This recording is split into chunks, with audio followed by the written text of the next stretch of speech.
Hi everyone, welcome back to the channel. Now today we're going to be talking about the recent open letter that many famous people like Elon Musk and Steve Wozniak signed regarding pausing the AI experiments, specifically stopping a lot of these companies from asking companies to stop training the next generation models after GPT-4. So don't train GPT-5. Claude stop working on Claude 2, things like that. We're going to be looking at why I think this is not the best step, but we're going to be also examining some of the arguments for it as well. And I'm going to be sort of giving my opinion on this topic. Uh, and hopefully I'll be able to give a good argument of why we shouldn't pause the AI experiments. So let's start with what this is. Now, this is a open letter on futureoflife.org, and currently, as you can see, there's 1,377 signatures, and it will probably grow as well. And if you look at this on the bottom here, the signatories list have been paused due to high demand, but you can see some of the famous names. You got people from like Berkeley, you got Elon Musk, Steve Wozniak, Andrew Yang, and CEO of Stability, Emad, and a lot more other people on here from different universities, from different companies. Founders, CEOs, and professors, even students are signing on to this list. So it's pretty interesting that this gains so much traction, and we're gonna first start by seeing what this is about. So the main title is Pause Giant AI Experiments, an open letter. We call on all AI labs to immediately pause for at least 6 months training of 6 months the training of AI systems more powerful than GPT-4. All right, let's start reading this letter. AI systems with human competitive intelligence can pose profound risks to society and humanity, as shown by extensive research and acknowledged by top AI labs. As stated in the widely endorsed Asolomar AI principles, advanced AI could represent a profound change in the history of life on Earth and should be planned for and managed with commensurate care and resources. So I definitely agree with this line. AI, advanced AI specifically, and even AI today has been a big change in life on Earth. I was even talking to friends recently about how ChatGPT sort of came into view and everybody's been using it, and it kind of just helps in daily life all the time. I know I personally use it to ask it small questions whenever I think of something, that I can just ask it a question like I'm asking a friend and I'll get a response instead of trying to figure out a query on Google, reading through the results and figuring out exactly the answer to my very niche question. I know people who use this, like my parents, to write better letters and to translate things. And it's just sort of been very impactful on people's lives.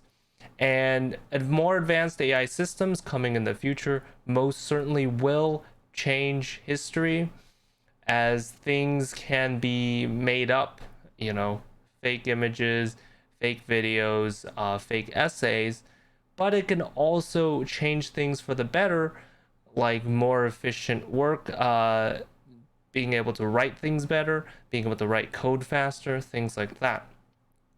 And I do agree with the statement that this should be planned for and managed with a lot of care and resources.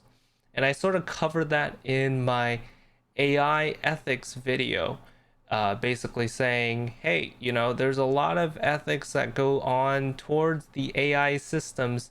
The AI systems need to have their own sort of ethics, and we as a society need to discuss what those ethics are.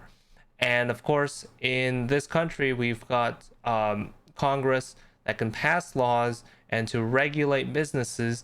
And that should be something that they should focus on. They should really focus on passing laws regarding AI and technology, especially since it's gonna impact a lot of people.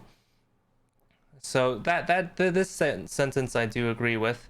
Unfortunately, this level of planning and management is not happening, even though recent months have seen AI labs locked in an out of control race to develop and deploy ever more powerful digital minds that no one, not even the creators, can understand, predict, or reliably control.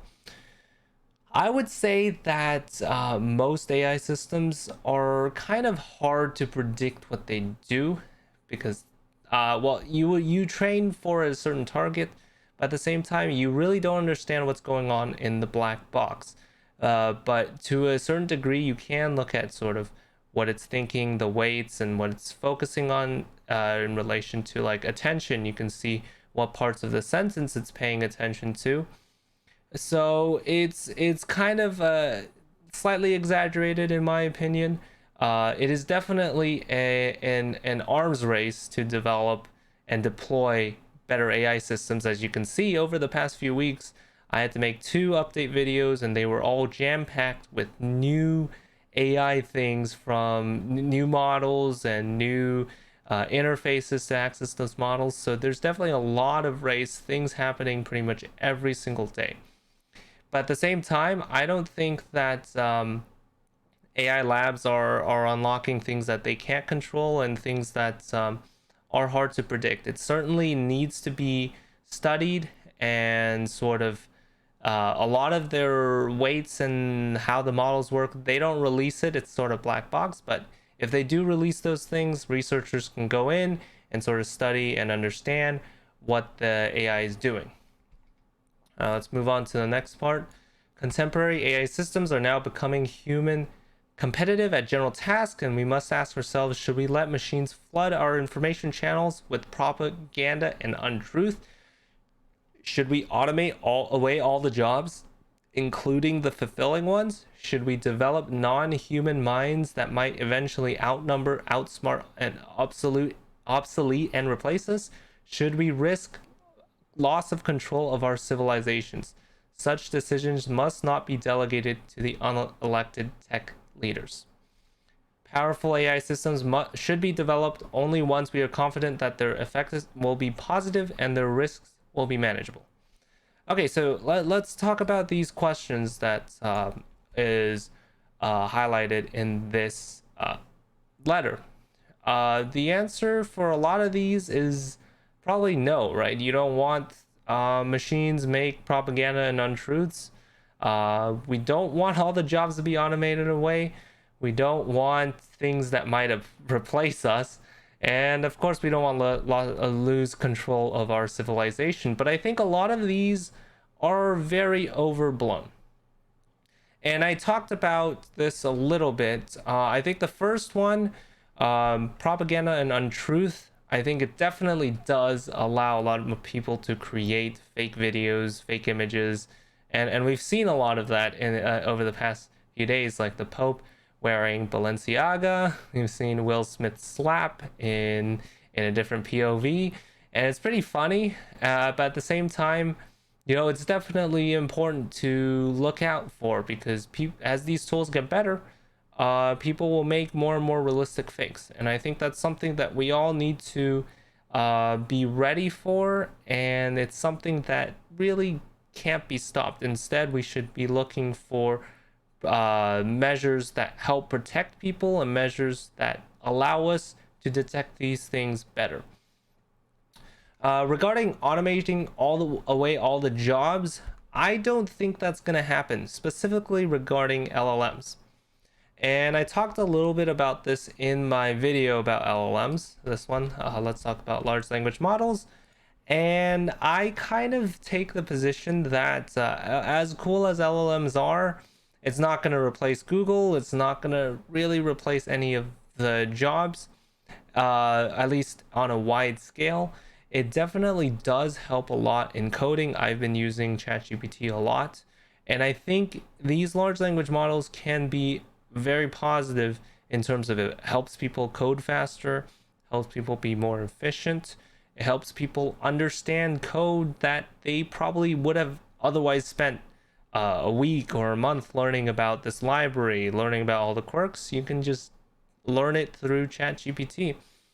And I think that really doesn't automate away the jobs. In fact, it would probably produce jobs that allow people to do things faster. You know, kind of like the Industrial Revolution. So we've had, probably people argue, four industrial revolutions. We're on the fourth one.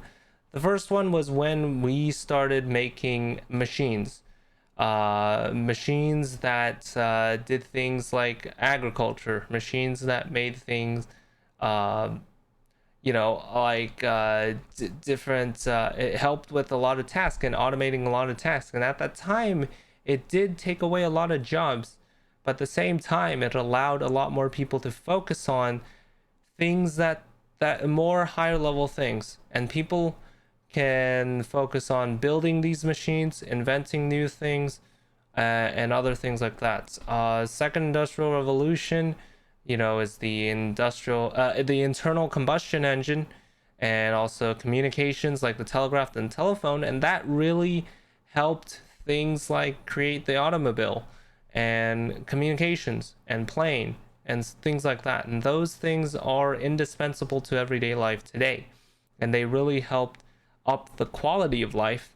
And the third industrial revolution is where we get electronics, when they started working on computers, miniaturizing that, making it smaller and smaller. And that also greatly improved the lives of everyone, because it allows people to become closer, communicate, and also have access to tremendous amount of power, first as in a room scale, and then down to like a desktop size, and now even in our pockets. And of course, the fourth industrial revolution, I think a lot of people are saying it's basically AI and our current state of technology, moving towards automating a lot of things with robotics and AI, and having them take on the jobs to figure out a lot of the work for us. And I think along similar to the other industrial revolutions, this one is going to be no different. Definitely it will definitely improve the lives for a lot of people and make things a lot more efficient and a lot better. And that's why I think that's one of the things why we shouldn't pause this research into LLMs and AIs in general. And in terms of non-human minds and risk loss of control of our civilization, I think those are just fears that people have. And I'm probably going to make a video on this, because I could talk about this for much longer, about like the doomers, about how AI is going to cause the downfall of civilization. And I'll talk more about that in that video. And let's continue. This confidence must be well justified and increased with the magnitude of the system potential effects. OpenAI's recent statement regarding artificial general intelligence states, at some point it may be important to get independent review before starting to train future systems, and for the most advanced efforts to agree to limit the rate of growth of compute used for creating new models. We agree that point is now. I don't disagree with that. Definitely have to have independent review, and I think OpenAI should have independent review right now. But at the same time, I don't think we're at the point of artificial general intelligence, because it's just a language model. And I talked about this a little bit in my sentience video. Is AI sentient? And I argue that it's really not. It's what LLMs do is it's a big pattern matching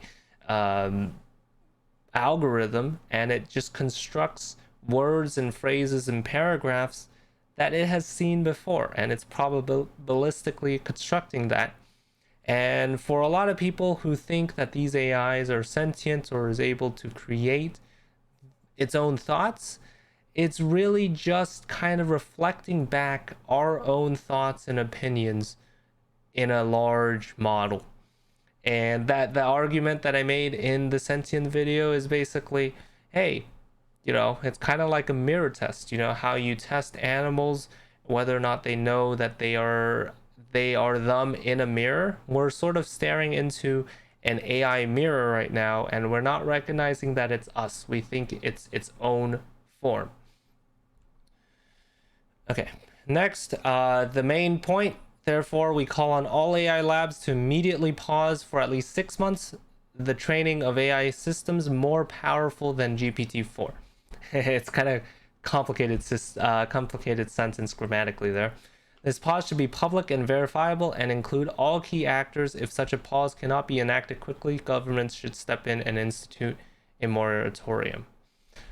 This is where I don't agree. I think AI's, in fact, I think OpenAI, the name, it should be an open and transparent process. And I think that that's going to be the best for research. But at the same time, there are so many companies out there like Apple, Google, Microsoft, who do things closed source and they do things themselves. And they create amazing innovations that we all use. And at the same time, we've got the open source versions of things like Linux and other things that people build, and that offers an alternative to the closed source versions. And we definitely have a lot of open source AI research as well, so I think it's not bad there.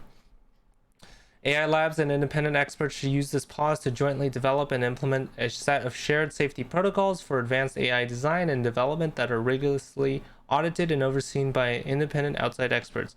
These protocols should ensure that systems adhering to them are safe beyond a reasonable doubt. This does not mean a pause on AI development in general, merely a stepping back from the dangerous race to ever larger, unpredictable black box models with emergent capabilities. So here's the thing. I think I talked about this in my large language model. Why I think it's not really a worry to Google and to all of us is because all they can do to improve these models is scale up, to give it more parameters, to give it more information, and to make ever larger models, as they kind of pointed out in this paragraph. I think that's going to be the downfall of these LLMs, is it's going to be so large that you can't really run it, you can't really compute it. Nobody can run it, and it's so slow and it's so hard to run that it's going to be uneconomical. And I think that's not going to be a problem for a lot of things, because they're going to run into that limit soon. And they will have to work on scaling down the designs as well. So I think that would be overall good. So I don't think this race to larger is a big problem, because they're gonna hit physical limits of what is economical. At some point, it's gonna cost like tens of dollars, hundreds of dollars to generate a few words, and that's not gonna make any sense. AI research and development should be refocused on making today's powerful, state-of-the-art systems more accurate, safe, interpretable, transparent, robust, aligned, trustworthy, and loyal. These are good targets, and I think that should be the target for all AI companies right now. I think OpenAI is looking to do that. Anthropic definitely is looking to do that with their constitutional AI. And so this is a good target for a lot of people to do.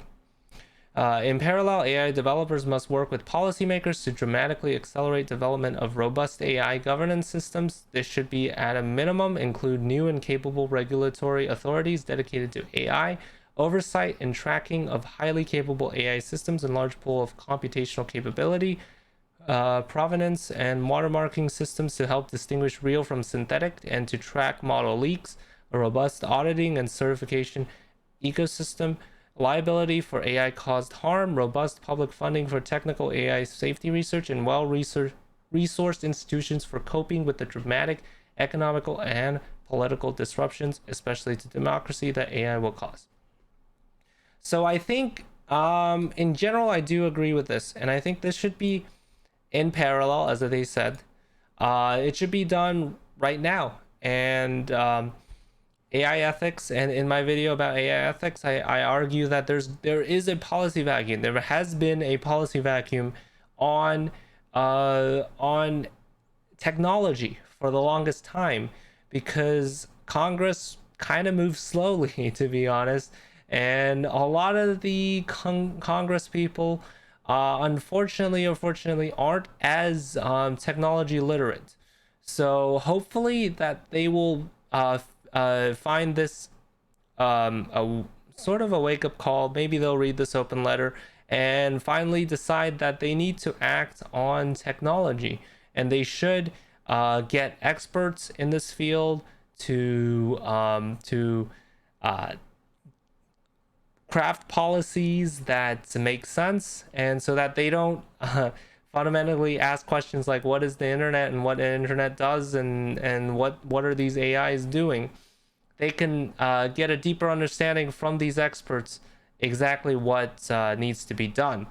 And that's why a lot of I've been telling a lot of people, I think we should have like a Secretary of Technology in the United States. I think technology is an integral part of society and of the country, and it makes a lot of sense to have someone in charge of our technological efforts and also leading that charge, someone who knows technology to lead policy change, sort of like the Secretary of Transportation or Secretary of Education. I think technology is kind of, if not more important, as important as all of these things to sort of come up with regulation, especially with the policy vacuum of a lot of the technology laws being stuck in sort of the early 2000s, and technology moving so fast, we must catch up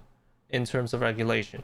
And a lot of these AI companies actually do want regulation. I think a lot of companies do welcome regulation because it makes their lives easier. They can say, hey, we're following the laws, instead of being blamed and asked to stop developing and researching things that they are working on. They can say, hey, this is something that is allowed by the law, and everybody agreed that it's allowable. So yeah, I definitely think policymakers should catch up on the law in technology in general. And I think someone should be assigned to that, and a council should be assigned to that, and there should be experts advising lawmakers so that we can get up to speed law-wise for these systems. Final paragraph says humanities can enjoy a flourishing future with AI. Having succeeded in creating powerful AI systems, we can now enjoy an AI summer in which we reap the rewards, engineer these systems for the clear benefit of all, and give society a chance to adapt. Society has hit pause on other technology with potentially catastrophic effects on society. We can do so here. Let's enjoy a long AI summer, not rush unprepared into a fall. So I'm not too sure which technologies have been hit pause on. But in terms of, I definitely think that AI can help augment our future. And it's definitely, even with ChatGPT, it has helped me a lot in my daily life.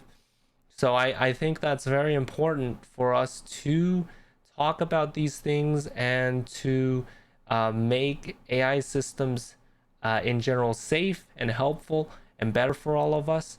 I just don't think hitting the pause button is very helpful because, it's just going to hinder our own research into these things. I do think that there should be a lot of policy developed for AI systems, but I don't think we should pause right now. And especially if we pause in terms of OpenAI, Anthropic, and a lot of these other American companies pause, companies from around the world aren't really gonna care about this thing either. I don't think any company from offshore,